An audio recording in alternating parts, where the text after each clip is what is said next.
एक पुराना फिल्मी गाना था, चल सन्यासी मंदिर में, चल सन्यासी मंदिर में। ये गाना अखिलेश यादव ने कई बार योगी आदित्यनाथ पर व्यंग कसते हुए दोहराया है और ओम प्रकाश राजभर पर भी व्यंग कसते हुए अखिलेश यादव ने इस गाने की सहायता ली थी।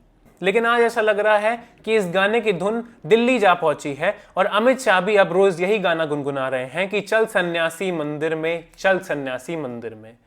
क्योंकि हर जगह ये खबरें बन रही हैं कि योगी आदित्यनाथ को जल्द ही मुख्यमंत्री पद से हटाया जाएगा। उन्हें या तो दिल्ली में राष्ट्रीय स्तर पर मंत्री बना दिया जाएगा या कहीं और भेज दिया जाएगा, लेकिन उन्हें मुख्यमंत्री पद से हटाया जा रहा है। लोकसभा चुनाव के बाद से लगातार योगी आदित्यनाथ की काबिलियत पर और भारतीय जनता पार्टी की उत्तर प्रदेश में मजबूती पर सवाल उठाए जा रहे हैं। लोकसभा में इतनी करारी हार मिलने के बाद, वो भी ऐसे समय पे जब राम मंदिर की प्राण प्रतिष्ठा हो चुकी थी चुनाव के पहले, प्रधानमंत्री मोदी और योगी आदित्यनाथ विजय रथ लेके निकल चुके थे। 2022 में योगी आदित्यनाथ वापसी कर चुके थे, उत्तर प्रदेश के दोबारा मुख्यमंत्री बन चुके थे। उसके बाद समाजवादी पार्टी 37 सांसद खड़े कर लेती है, कांग्रेस पार्टी भी कुछ सीटें जीत जाती है, पूरे इंडिया गठबंधन को एनडीए से ज्यादा सीटें मिल जाती हैं, वो भी उत्तर प्रदेश में, जिसको राजनीतिक विशेषज्ञ भारतीय जनता पार्टी का गढ़ मानना शुरू कर चुके थे। उसी समय योगी आदित्यनाथ को हटाने की खबरें और मजबूत होने लगी। उस दावे में और जोर आने लगा कि कहीं सचमुच में तो मोदी जी नहीं हटाने वाले योगी जी को। लगता है लोकसभा में योगी जी की वजह से ये चुनाव हारा गया है। लोकसभा में बहुत से कारण थे जिसकी वजह से समाजवादी पार्टी ने भारतीय जनता पार्टी का जुलूस निकाल दिया, लेकिन क्या वो मुद्दे अभी भी हैं? हाल ही में हुए उपचुनाव में तो समाजवादी पार्टी को उतनी सफलता नहीं मिली और कई लोगों के आरोप ये भी थे कि शायद उस चुनाव में धांधली हुई है।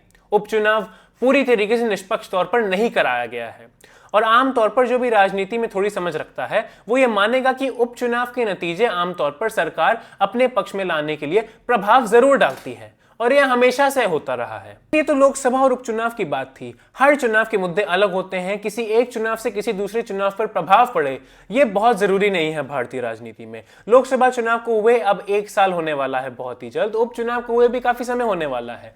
27 आने में अभी लगभग 1-1.5 साल बाकी है। ऐसे में मुद्दे बदल सकते हैं और 27 के चुनाव के मुद्दे एकदम ही अलग होंगे जो वर्तमान में मुद्दे चल रहे हैं उनसे। फिलहाल तो ऐसा लग रहा है कि योगी आदित्यनाथ फिर से अपना कद ऊंचा करने में लगे हुए हैं। महाकुंभ का भव्य आयोजन किया और इतने सारे लोगों को बुलाया। सरकार के दावे जो कुछ हो, ये बात सच है कि बहुत सारे लोगों ने महाकुंभ में जाके स्नान किया है, लेकिन क्या उन्होंने स्नान इसलिए किया क्योंकि योगी जी ने ये कुंभ कराया है, या उन्होंने स्नान इसलिए किया क्योंकि उनकी हिंदू धर्म के प्रति अपनी जो व्यक्तिगत तौर पे आस्था है उसके कारण वो कुंभ में नहाने गए, संगम में नहाने? तो कुंभ को योगी आदित्यनाथ की लोकप्रियता से जोड़ना मेरे हिसाब से सही नहीं होगा, क्योंकि कुंभ एक धार्मिक आयोजन था। वहां पे लोग हिंदू बनकर गए थे, भाजपाई बनकर नहीं गए थे और विपक्षी दल के नेताओं ने भी कुंभ में स्नान किया था। अब आते हैं उत्तर प्रदेश सरकार के ऊपर। कोई भी सरकार में अगर एक मुख्यमंत्री से लोग नाखुश होते हैं तो आमतौर पर उस मुख्यमंत्री के विधायक भी उससे खुश नहीं होते हैं। उत्तर प्रदेश में भारतीय जनता पार्टी के विधायकों में क्या योगी आदित्यनाथ को लेकर विद्रोह की भावना बनती हुई नजर आ रही है? कुछ हद तक हाँ।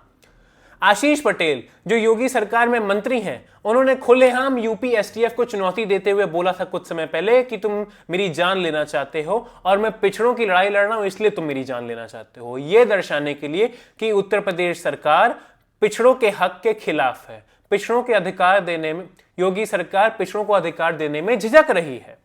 वहीं दूसरी तरफ अनुप्रिया पटेल ने इस बारे में ज्यादा कुछ नहीं कहा था, सिर्फ इतना कहा था कि अपना दल सोनेलाल अपनी लड़ाई लड़ने में कामयाब रहेगा और किसी भी हाल में पिछड़ों के हक के साथ खिलवाड़ नहीं होने देगा। भारतीय जनता पार्टी के एक और विधायक नंद किशोर गुर्जर ने तो खुलेआम चुनौती देके सीधे योगी आदित्यनाथ को बोला है कि योगी आदित्यनाथ इतने बड़े हिंदू हृदय सम्राट बनते हैं, उसके बाद भी उत्तर प्रदेश में इतनी गायें कटती हैं, हिंदुत्व का मजाक उड़ाया जाता है और हिंदू धर्म के साथ अभद्र व्यवहार किया जाता है उत्तर प्रदेश में। और उन्होंने ये सब कहते हुए अपनी ही सरकार पर निशाना साधा था। तो ऐसे में यह कहना तो जायज होगा कि उत्तर प्रदेश में इस समय योगी सरकार को लेकर भीतर भी विद्रोह की भावना नजर आ रही है और उस विद्रोह की भावना का सबसे बड़ा कारण एक ही नजर आ रहा है, योगी आदित्यनाथ और उनके मनपसंद अधिकारी। कई लोग कहते हैं कि उत्तर प्रदेश में लोकसभा चुनाव हारने का बहुत बड़ा कारण योगी आदित्यनाथ और उनके मनपसंद अधिकारी हैं। योगी आदित्यनाथ ने अपने अधिकारियों को बहुत ज्यादा छूट दे दी है। उनके सभी अधिकारी खुलेआम उत्तर प्रदेश में अपने हिसाब से राज कर रहे हैं और अपने हिसाब से काम कर रहे हैं। वो उत्तर प्रदेश में जो सरकार में मंत्री बन बैठे हैं उन विधायकों की इज्जत नहीं करते हैं और अपने हिसाब से ही चलते हैं। जब योगी जी से खुद सवाल पूछा गया कि क्या वो दिल्ली जाने की तैयारी में है, तो योगी आदित्यनाथ ने बोला था कि वो दिल्ली जाने से पहले गोरखपुर जाने को तैयार है, लेकिन उन्हें दिल्ली जाने का कोई मन नहीं है।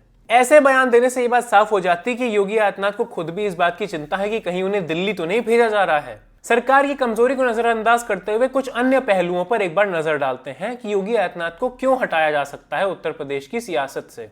लोकसभा में अखिलेश यादव को जो मजबूती मिली थी वो पीडीए के कारण मिली थी, पिछड़े दलित अल्पसंख्यक। उन्होंने आमतौर पर जो उनके साथ एक यादव और मुसलमान वोट रहता है उसमें अन्य ओबीसी जातियों का वोट जोड़ा और साथ में मायावती का वोट बैंक जो अति पिछड़ों का वोट बैंक है, दलितों का वोट बैंक है, जाटवों का वोट बैंक है, जो एससी कम्युनिटी के अंदर जो जातियां आती हैं उनका वोट बैंक है, वो अखिलेश यादव को भरपूर तौर पर मिला, तब जाकर वो इतने सांसद खड़े कर पाए। अभी तक ये वोट बैंक मायावती के बाद काफी समय से भारतीय जनता पार्टी के साथ था, क्योंकि वो समाजवादी पार्टी पर उतने अच्छे तरीके से भरोसा नहीं करता था। संविधान खत्म होने वाले मुद्दे के बाद उसने एक बार में निर्णय बदला और उन्होंने समाजवादी पार्टी को भरपूर समर्थन दे दिया। लेकिन सवाल यह है कि क्या अखिलेश यादव को जो लोकसभा में भरोसा मिला था, क्या वो उस भरोसे पर कायम उतर पाएंगे, उस वोट पर अपनी पकड़ बना पाएंगे? फिलहाल में मायावती ने भी राजनीतिक हरकत करना शुरू कर दी है। उन्होंने कहा है कि 27 में जो चुनाव होगा उसमें बहुजन समाज पार्टी पूरा जोर लगाकर लड़ेगी और किसी भी हाल में बहुमत की सरकार बनाकर ही रहेगी। बहन जी मायावती ऐसे दावे पहले भी कर चुकी हैं, तो वो इन दावों पर खड़ी उतरती हैं या नहीं, ये आने वाले कुछ महीनों में पता चलेगा, जब ये नजर आएगा कि वो सही में जमीन पर उतरकर जमीनी स्तर पर काम कर रही हैं, राजनीति कर रही हैं या फिर नहीं। अगर ये वोट बैंक अखिलेश यादव के साथ रह जाता है, अगर पिछड़े दलित और अल्पसंख्यकों का मुद्दा वापस उत्तर प्रदेश की राजनीति में बड़े पैमाने पर खुल जाता है, तो फिर भारतीय जनता पार्टी चाहेगी कि उसके पास एक ओबीसी मुख्यमंत्री हो या फिर एक दलित मुख्यमंत्री हो, और दलित मुख्यमंत्री का होना ज्यादा जरूरी है, क्योंकि ओबीसी मुख्यमंत्री तो बाकी प्रदेशों का हवाला देते हुए भारतीय जनता पार्टी बोल सकती है, लेकिन दलित मुख्यमंत्री के लिए कहां कहां का हवाला देती रहेगी? उत्तर प्रदेश जैसे राज्य में अगर भारतीय जनता पार्टी किसी दलित को मुख्यमंत्री बना देती है तो यह अमित शाह की चाणक्य नीति का एक बहुत बड़ा प्रतीक होगा। इससे अखिलेश यादव का नया मोर्चा खत्म होगा, पीडीए का मुद्दा भारतीय जनता पार्टी की तरफ चला जाएगा और समाजवादी पार्टी का मुद्दा फिर कमजोर होता हुआ नजर आएगा। क्योंकि सबसे बड़ा सवाल यह नहीं है कि भारतीय जनता पार्टी दलित मुख्यमंत्री बनाएगी या नहीं बनाएगी, सबसे बड़ा सवाल यह है कि क्या योगी आदित्यनाथ सही में शांति से इस्तीफा दे देंगे? कई लोग जो योगी आदित्यनाथ को मुख्यमंत्री बनने के बाद से जानना शुरू किए हैं, उन्हें योगी आदित्यनाथ का अतीत नहीं पता है कि पहले योगी आदित्यनाथ किस तरीके की राजनीति करते थे और किस तरीके से वो भारतीय जनता पार्टी में प्रभावशाली नेता बने थे। सिर्फ गोरखनाथ मठ का महंत होने से उन्हें राजनीतिक ताकत नहीं मिली थी, साथ में पूर्वांचल में कई हिस्सों में योगी आदित्यनाथ समय समय पर भारतीय जनता पार्टी को ही उस पर प्रभाव डाला करते, जिससे योगी आदित्यनाथ के निर्णय माने जाएं। कई बार भारतीय जनता पार्टी को विधायकी का और लोकसभा का चुनाव हरवाने में भी योगी आदित्यनाथ की पहले अहम भूमिका रहा करती थी, और ये खबरें आपको अभी भी इंटरनेट पर कहीं मिल जाएंगी। पुरानी सुर्खियों में ये खबरें अच्छी तरीके से दिखाई गई हैं। और इसके अलावा जो इंसान लगातार 2 बार उत्तर प्रदेश का मुख्यमंत्री बन चुका हो, 2 बार बहुमत हासिल कर चुका हो, उस इंसान में एक अहंकार तो आ ही जाएगा ना कि उत्तर प्रदेश देश का सबसे बड़ा राज्य, इतनी बड़ी जनसंख्या का राजा मैं हूं, मुझको कोई कैसे हटा सकता है? जाहिर सी बात है, सत्ता आने से अहंकार तो आता ही है, चाहे कोई भी नेता हो। तो मेरे हिसाब से बड़ा सवाल ये नहीं है कि योगी आदित्यनाथ को कब हटाया जाएगा या क्या वो हटने वाले हैं। मेरे हिसाब से बड़ा सवाल ये है कि अगर योगी आदित्यनाथ को हटा दिया गया तो क्या वो सचमुच में उतनी शांति से अपने इस्तीफे को स्वीकार कर लेंगे? नहीं करेंगे, बिल्कुल नहीं करेंगे। योगी आदित्यनाथ व्यक्तित्व से ही बहुत ही लड़ाकू इंसान है, वो लड़ाई से पीछे नहीं हटते हैं। जब वो धर्म के आधार पर ध्रुवीकरण करने से ही पीछे नहीं हटते हैं, तो अगर उनकी ताकत को कोई कम करने को सोचेगा या फिर उनसे उनकी जीवन की सबसे बड़ी उपलब्धि छीनने की कोशिश करेगा, तो योगी आदित्यनाथ शांत थोड़ी बैठने वाले हैं। एड़ी चोटी का जोर लगाकर, संस्था का जोर लगाकर, प्रशासन का जोर लगाकर जो इंसान चुनावों पर प्रभाव डालने की कोशिश कर सकता है, क्या वो इंसान अपनी कुर्सी बचाने के लिए अपनी ही सरकार पर और अपनी ही पार्टी पर प्रभाव डालने की कोशिश नहीं करेगा एड़ी चोटी का जोर लगा के? क्योंकि जो चीज नरेंद्र मोदी ने एलके आडवाणी के साथ 2014 में की थी, नरेंद्र मोदी नहीं चाहते कि उनके बुढ़ापे में जब उनके राजनीतिक पारी की समाप्ति हो तब उनके साथ वो चीज योगी आदित्यनाथ कर बैठे और वो बस देखते ही रह जाएं और कुछ समय बाद उन्हें भारत रत्न दे दिया जाए। तो अब देखना यह बाकी है क्या सचमुच में अखिलेश यादव का पीडीए फॉर्मूला इतना मजबूत हो गया है कि पूरे उत्तर प्रदेश में पीडीए की लहर बैठ चुकी है, पूरी तरीके से बहुजन समाज इस समय समाजवादी पार्टी का दामन थाम चुका है और अखिलेश यादव को अगला मुख्यमंत्री बनाने के लिए पहले ही मन बना चुका है।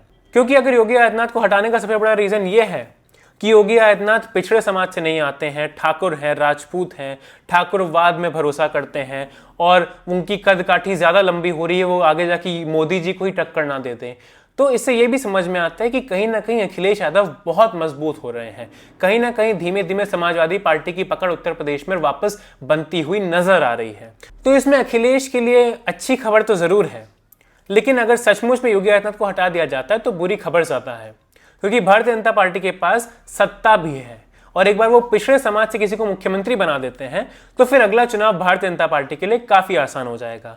वहीं दूसरी तरफ अगर योगी आदित्यनाथ मुख्यमंत्री बने रहते हैं, उनके विधायकों में विद्रोह की भावना बनी रहती है और दूसरी तरफ जनता में घूम घूम कर अखिलेश यादव, राहुल गांधी और विपक्ष के अन्य नेता योगी आदित्यनाथ को पिछड़ों का अधिकार छीनने वाला नेता बता देते हैं, पिछड़ों की राजनीति और पिछड़ों की लड़ाई के विपरीत बता देते हैं, तो योगी आदित्यनाथ के लिए 2027 की लड़ाई उनकी मुख्यमंत्री काल की सबसे मुश्किल लड़ाई साबित हो जाएगी।